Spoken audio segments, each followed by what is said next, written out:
Hey guys, welcome back to Mo's Game Table. Today we're going to take a look inside Red Poppies Campaigns Volume 3, Assault Artillery. This is a game designed by John Gorkowski and published by Compass Games. I just got this in the mail from Compass and I wanted to share a look inside with you. This is the third volume, as it says, in John Gorkowski's series, and it has been a very well received series. And this one, we now introduce French armor to the mix in World War I. So let's take a look at the back of the box and see what this game's all about. Add French tanks to your World War I repertoire by recreating the perfect battle in cardboard on a tabletop with Red Poppies Campaigns 3, Assault Artillery. The Germans fight back with specialized counterattack companies and field guns deployed in anti-tank roles around Pignon, Baudisson, and the coveted Chemin des Dames Ridge in October 1917. As the French player, can you finally restore mobility to the battlefield? As the German player, can you cut down this new mechanized onslaught? This is a complete standalone game. Other games in the series are not required to play this game. It is listed as medium-high complexity. Time scale is 1 turn equals 2 hours. Map scale is 500 meters per hex. It is a company scale, 1 to 2 players, and it is high suitability for solitaire. Average time to play is 2 to 40 hours, and it is for ages 14 and up. And we have an example of the map and the counters here. We get 2 maps that are 22 by 34 inch, a rule book, 2.5 counter sheets, 2 player aids, and 1 turn record track along with 2 dice. So let's take a look inside and see what you get. And we get our 2d6, rule book, counter sheets, 2.5 counter sheets, player aids, and our 2 maps. So let's set up the maps and take a closer look at the game. Now we'll take a look at the 2 maps that come with the game. This is the Alamont map, the western side of the front. The Chavignon map is the eastern side of the front, and we'll take a look at that next. The 2 maps will lay side by side and overlap only for the campaign game, so you'll need a long table space for that. But for the regular scenarios, you're going to be using either the eastern or the western maps, so it's a lot more manageable for table space.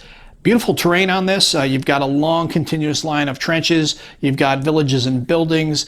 You've got woods. You've got roads and water. And maybe wondering why these buildings and these village hexes are covered in black hexes. Not all of them are. You'll see some individual buildings that are out there on their own, but this dictates whether there's LOS into the hex or not.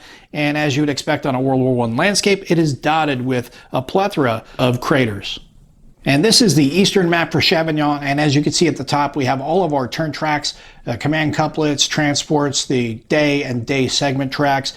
Don't worry about that not being on the other map because there is a separate player aid for you to use when you use the western map. But you can see the continuation from the east to the west here, this one continuous line of trenches, as well as the varied terrain throughout, more quarries, roads, and water to battle through on the eastern side of the front. And we'll take a look at the player aids that come with the game. We have our sequence of play, cohesion check, movement, melee, mode of transmission table, as well as the double summary. And on the backhand side, we have our terrain effects chart, which gives you an example of the terrain, how it works versus cohesion checks, and then any notes that pertain to that type of terrain. And this player aid card gives you the track management for the western map that is already on the eastern map. And we'll take a look at the counter sheets. We get 2.5 counter sheets with the game. On the left-hand side are the German forces. On the right-hand side are the French. As you can see, primarily infantry up here. And then we also have some artillery, mortars, and machine guns, and even flamethrowers down here on the right-hand side. The next sheet, we have French tanks, and then we have entrenchment markers, spent markers, other admin counters, and then more admin counters here on the last half sheet of counters. And we'll take a look at the rules. This is a 32-page rulebook. On the inside of the front cover, we have the table of contents, and we have introduction, game components, and explanation of how to read the game counters. Unit fundamentals, nomenclature, formed versus dispersed, ready versus spent, stack, mass, blob, rally, cohesion check. As you can see, the game's got its own nomenclature you need to understand. Illustrated examples already at the bottom, which is great to see. I love illustrated examples of play. Then we get into line of sight with a good deep explanation as well as illustrated example on that. And we get to the sequence of play on page 8. It breaks down all the steps in the sequence of play. Get to your commands, the different types of commands available to you if you want to call off-map artillery, deploy, dig, move, fire, when units are lost, melee, reaction fire, transports, order of operations, and then a more detailed explanation of the off-map artillery, preliminary bombardment, standard OMA process, the modes of transmission, which is the same table we saw in the player aid card. Then we have the calling or canceling OMA. We've got fire for effect, signal success, more illustrated examples of play, pre-registered fire, creeping barrage, gas and smoke. Of course, there's going to be gas. This is a World War I game, and unfortunately, that stuff was used in World War I. Terrain.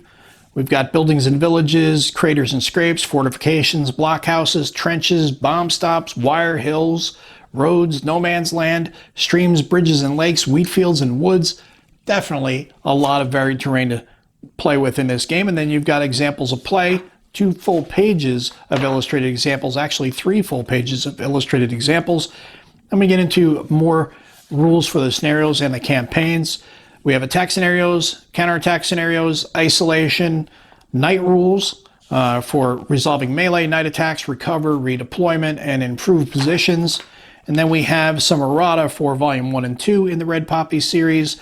Then we get to the scenarios themselves for the game here on page 25.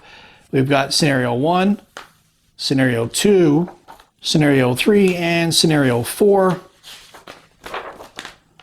And then we get the campaign scenario 1, which is, as I said before, where you're going to lay out both maps side by side and then overlap them. And then on the back, we have the sequence of play card.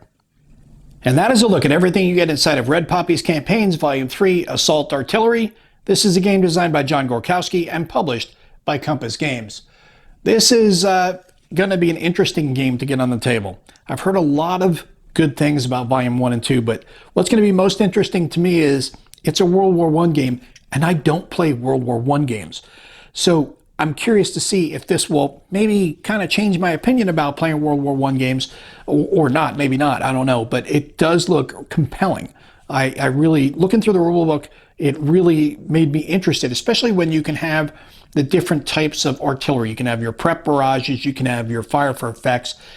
All of that is something you don't see in a lot of other games. Generally, it's one of these things where I'm going to put artillery here, you roll, okay, I did a hit, maybe you hit the surrounding hexes, whatever, but you don't have different types of like preparation barrages, fire for effects, things like that. I like when artillery is expanded upon, not just to have, hey, I'm going to hit this hex, maybe the surrounding hexes and do X amount of damage. I like when you actually have to kind of think about using it as part of shaping the overall battle space. And this looks like it's going to do that. I don't know until I play, but from what I've seen in the rulebook, it looks like it's going to have that effect. And obviously tanks, love tanks, so tanks are being introduced now, so you're going to have more mobility. And I think that's mainly the reason why I've never been big into World War I gaming, is because it wasn't a high maneuver warfare. And why I love the Eastern Front versus the Western Front in World War II, there was a lot of open space, a lot of maneuver, there was a lot of armor as well. So really looking forward to getting this one on the table and checking this one out and sharing my thoughts with you in a review in the future. But this one is available now, so hopefully if you've got Volume 1 and 2, you can finish out your collection. If you've not picked up any of the others, you can check out Volume 3. But I hope that helps you guys out if you'd be curious about this one. If you have any comments or questions, post them down below. Thanks for tuning in, guys. See you next time.